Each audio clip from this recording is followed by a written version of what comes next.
Hey, what's going on, guys, and welcome back. With Temtem releasing later today at 12 p.m. Eastern Daylight Time to be exact, I figured what better way to kick off the Temtem Hype Month than to discuss 10 tips and tricks that you should know going into the game. Now, that being said, this is not the first tips and tricks video that I have put out regarding Temtem.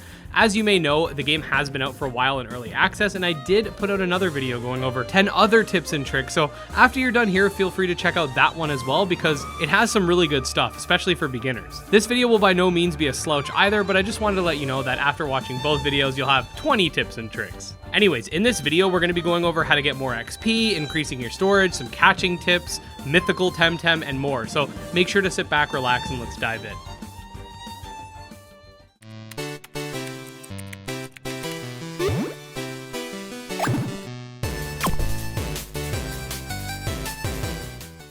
Number 1, island types. Alright, so what better way to start off this video than to discuss the setting of Temtem, that being the Airborne Archipelago, and if you didn't already know, each of the game's islands revolve around a specific set of types, which if exploited can greatly increase your odds of winning major battles. So for example, the first island, Denny's, revolves around the water and wind types, both of which are weak to electric. A good way to exploit this is to capture yourself a Genki early on. In order of story progression, the islands are themed as follows: water and wind for Denny's, fire and nature for Amnesia, crystal and toxic for Tukma, earth and neutral for Kisiwa, electric and digital for Sipanku, and finally mental and melee for Arbery. Knowing this can help you prepare your team by having some foresight in the next island's type.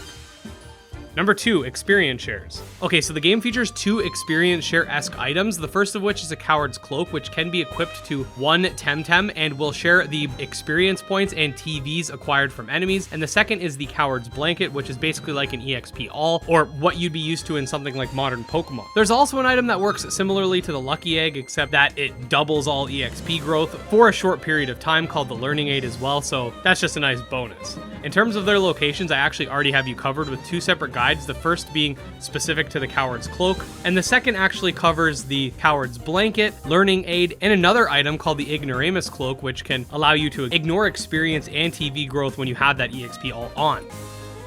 Number 3, easier catches. While we're on the topic of items that'll make your life easier, the Decoy and 4-leaf Clover are 2 very important items that everybody should pick up as soon as possible. The 4-leaf Clover increases the odds of catching untamed Temtem, while the Decoy will guarantee escape from wild battles, because levels aren't necessarily what determines whether or not you'll escape, it is actually speed, and it's not even a guarantee either way. In order to keep this tips and tricks video concise, I am going to be linking a video from my friend over at Legacy Games that showcases the location of both of these items in the description. Number 4, faster XP growth. Okay, so I had mentioned a couple points ago that the Learning Aid, which increases your experience growth, is a thing, but there's also another trick to leveling up faster that was mentioned by this user in my comment section, so shout out to you for that. What they basically go on about is that pre-evolved Temtem will level up faster, and there isn't really a downside to not evolving them, other than the obvious caveat that they're still pre-evolved forms, therefore have a lower power level. But if you're just trying to grind up levels as fast as possible, halting the evolution process right up to 99 or 100 would increase the speed of this. Even if you level something to 100 in its first form, you can then evolve it via the summary screen and then use a mini monolith again to evolve it to the final form, though I would just keep it simple and level to 99, evolve once, and then let it evolve again at level 100, so you don't have to waste a consumable item. Number 5, Tuwai. Okay, this next point is with regards to the second starter that you're given at the beginning of the game, that being the meta-mimetic Temtem, Tuwai. Much like Eevee from Pokemon, Tuwai has multiple different evolutions that are dependent on its environment. I do want to put out a guide going over every single shrine location and how to evolve Tuwai into each form, but for now, basically know that each island has one shrine that can evolve Tuwai into different forms based on the biome. This can be done by interacting with the shrine itself, but in order to access these, you're going to have to beat a bunch of shrine cultists in monotype battles corresponding to the type of the shrine. This means that for Crystal Shrine, you can only bring crystal types, and they'll all use crystal types as well. Dual types are fine as long as one of them is the type of the shrine. Don't be afraid to just go around catching random high-level Temtem in order to do this, because the battles aren't that hard. Number 6, training courses. Okay, so just a quick one here. Throughout the game, you're going to find these items called training courses, which are essentially like TMs from Pokemon. Each one provides a specific move that can be used an infinite amount of times on the specific Temtem that are capable of learning said move. Nothing super revolutionary, but a lot of Monster Tamer games don't include this type of feature, which honestly is unfortunate. That said, make sure you check any branching paths and thoroughly search in the grass for hidden chests, because you might just come across one of these. I did make a guide a while back going over the first 25 training training course locations when the Kisiwa update went live, but do expect a full video going over every single one in the future. Number 7, ranked matches scale. Alright, so the next couple points will be regarding PvP, the first of which pertains to ranked battle, which as they sound are the basic competitive format. These matches actually scale your Temtem's single values, or SVs, making them perfect, so you can save a lot of time that you would have spent breeding or trying to buy perfect Temtem on the market by just instead building their TVs or EV equivalents and ignoring the Temtem's SV spread altogether. This isn't the case for unranked battles and tournaments, however, so take with that what you will.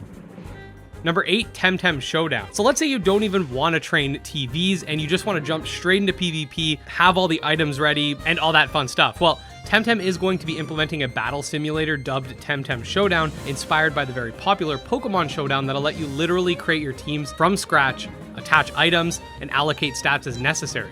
This isn't going to be a launch feature, but will be coming at some point within the launch window as a post-launch update. This will be extremely crucial for those that just want to jump straight into battling without any need to go through all of the hurdles that come with competitive team building. With this in mind, if you don't want to grind but still want to get into competitive play eventually, you can realistically just wait for this update and spend your time doing something else, whether it be luma hunting or messing around in the Battle Frontier-esque area. Number 9, increasing your storage. Okay, so let's say you decide to get into the breeding scene or just a collector of sorts. Well, if that's the case, you'll notice that there isn't a whole lot of storage space in Temtem when you start the game. This is because you can unlock more through a particular side quest that essentially requires you to go to each island and talk to this specific NPC. To initiate the quest, make sure you've spoken to the NPC in Brickle Damar. From there, you'll have to visit various Temporiums in each of the game's major cities, one for each island, in order to increase your storage further. This way, it sort of progresses as you go. They're really easy to find and very hard to miss, but if you do want to know exactly where to get them, I have a video for that too. Number 10, mythical Temtem. In Temtem, there are a category of monsters called mythical Temtem. As of the time of putting this video together, there are 2 available, but once 1.0 launches in like 4 hours, there will be 3. These are tied to the game's lair mechanic, which will have you go through a dungeon with randomized Temtem teams, obstacles, others to battle, and a team of 3 to 5 people who will help you. One of the mythical Temtem is available after you've been able to access the volcano areas upstairs, which you'll need both crystal skates and rock climbing gear, and the other one is available in the sacred lake in Zipanku. Since I'm expecting most people to just be starting out while watching this video, I wouldn't concern yourself too much with it just yet, but do note that these areas do contain mythicals, and you'll have to work together with people online in order to get them. And there you go, guys. Those were 10 Temtem tips and tricks that I do think you should know for the full launch today. Don't forget to subscribe to the channel if you're a fan of Temtem or monster taming games like it, because I put out new monster taming content every single day. Make sure you check out some of my other Temtem content linked below, and don't forget about that other video I mentioned going over another 10 tips and tricks. I think that one's even more useful for beginners. Just wanted to say quickly, special thanks to my patrons, especially Jim Hamilton, Droghost, and Dark Persona, and all of you for watching. We'll see you guys next time. Peace.